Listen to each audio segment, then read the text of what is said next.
কার মরণ কখন হবে এটা কারো জানা নাই। সুতরাং মৃত্যুর প্রস্তুতি আগামী এক সপ্তাহ পরের থেকে, আগামী রমজান আসলে পরে, বিয়া করার পরে, তাহলে কখন? এখনই মৃত্যুর প্রস্তুতি নেওয়ার দরকার আছে না নাই? মৃত্যুর প্রস্তুতি নেওয়ার জন্য এক নম্বর কথা হচ্ছে, যারা শিরিক করেন শিরিক ছেড়ে দিতে হবে। বুনাইয়া লা তুশরিক বিল্লাহ ইন্নাশ শিরকা লাযুলমুন আযীম। আমার অত্যন্ত প্রিয় ভাই কারি সাইদুল ইসলাম আসাদ দামাত বরকাতুহু, এত সুন্দর যার তিলাওয়াত পৃথিবীর ভিতরে অনেক কারি আমি দেখছি, কিন্তু আমার আসাদ ভাইয়ের মতো হয় না। কোটি কোটি মানুষ বহিরা বিশ্বে আমার ভাইয়ের তেলাওয়াত শুনে। আমার ভাইরা, আমার মুরব্বী বাবাজিরা, বলতেছিলাম যে এই পৃথিবীতে আল্লাহ আমাদেরকে পাঠালেন পরীক্ষা করার জন্য। আহসানু আমালা, কে কার চেয়ে ভালো আমল করতে পারো, কে কার চেয়ে উত্তম আমল করতে পারো, এই উত্তম কাজের প্রতিযোগিতা করো। কারণ এই দিন নয়, আরো দিন আছে। এই জীবন এই দিন নিয়ে যাবে সেই দিনের কাছে। সেটা কোন দিন? সেটা কিয়ামতের দিন। সেটা কোন দিন?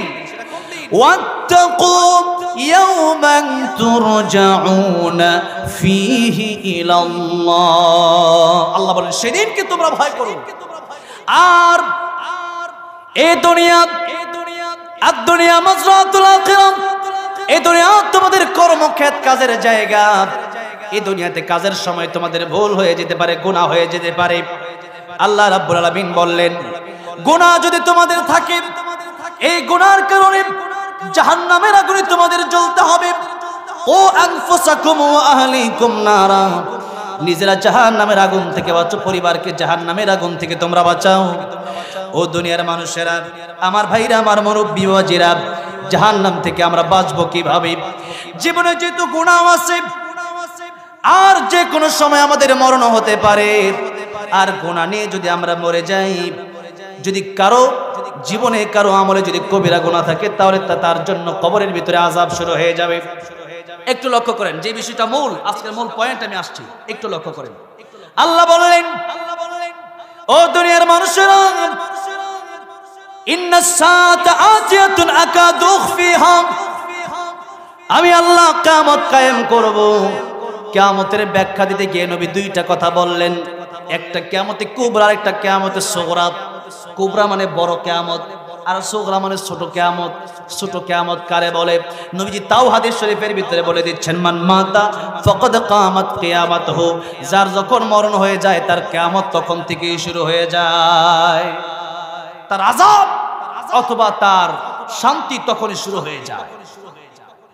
এবার আসেন, যেহেতু আমাদের গুনাহ আছে, মরতেও হবে।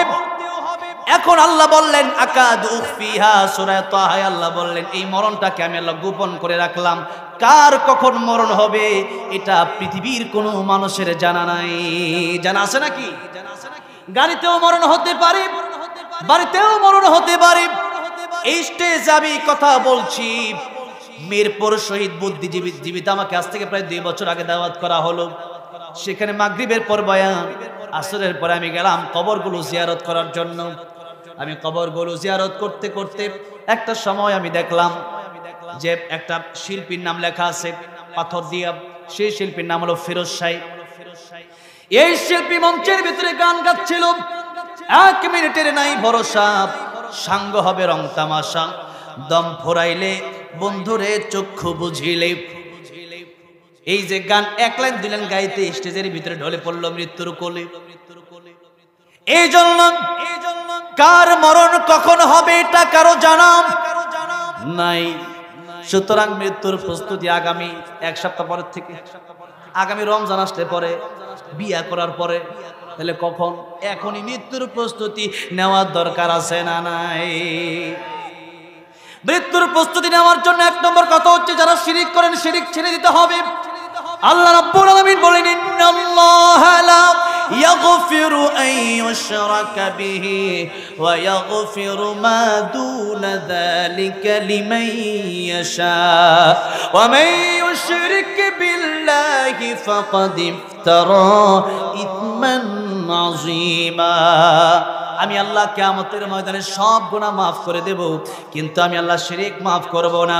অন্য জায়গায় আল্লাহ বলেন ওয়ামান ইউশরিক বিল্লাহি ফাকাদ হারামাল্লাহু আলাইহিল জান্নাতা ওয়া মাআওয়াহুন নার। শিরক যারা করবে আমি আল্লাহ তাদের জন্য জান্নাত হারাম করে দেব, আর জাহান্নাম তাদের জন্য আমি আল্লাহ অবধারিত করে রাখলাম, জাহান্নাম তাদের জন্য আমি আল্লাহ ওয়াজিব করে দেব। অন্য জায়গায় আল্লাহ বললেন لئن أشركت ليحبطن عملك ولتكونن من الخاسرين। ওগো নবীজি, আপনিও যদি শিরক করেন আপনার পেছনের সমস্ত আমল বাতিল হয়ে যাবে। কেউ হজ করে আসলো বাংলাদেশে, নামাজটা কোনো কারণে পড়তে পারলো না, হজ বাতিল হবে নাকি? হজ বাতিল হবে না। নামাজ পড়ে বাজারে গেলে কোনো কারণে মিথ্যা কথা বললে নামাজ আপনার বাতিল হবে না। কিন্তু শিরকের মতো জঘন্য গুনাহ যদি কেউ করেন, আল্লাহকে বাদ দিয়ে পীরের পায়ে সেজদা অথবা আল্লাহর মাঝে যে সিফত আছে, যে গুণাবলী আছে, ওইটা নবীর মাঝে আছে, ওইটা যদি মনে করেন, অথবা যদি জবান দিয়া আল্লাহর কাছেও চান, পীরের কাছেও চান, আল্লাহ বলেন লুকমান আলাইহিস সালাম তার ছেলেকে বলেছিলেন وَإِذْ قَالَ لُقْمَانُ لِابْنِهِ وَهُوَ يَعِظُهُ يَا بُنَيَّ لَا تُشْرِكْ بِاللَّهِ إِنَّ الشِّرْكَ لَظُلْمٌ عَظِيمٌ। ও আমার বৎস, আমার সন্তান, শিরক করো না। শিরক বড় মারাত্মক অপরাধ। আল্লাহর কাছে যত গুনাহ আছে পৃথিবীতে, নবী বলেন সবচেয়ে বড় গুনার নাম হলো শিরক। যদি বলেন সবচেয়ে বড় গুনার নাম কি? শিরক। এই জন্য আল্লাহ বললেন ওয়ালা ইউশরিক বিইবাদাতি রাব্বিহি আহাদা। শিরক মুক্ত ঈমান আমল আমি আল্লাহর কাছে নিয়ে আসো। এবার আসেন এক নম্বর গুনাহ হচ্ছে শিরক, ওইটা আমাদের ছেড়ে দিতে হবে।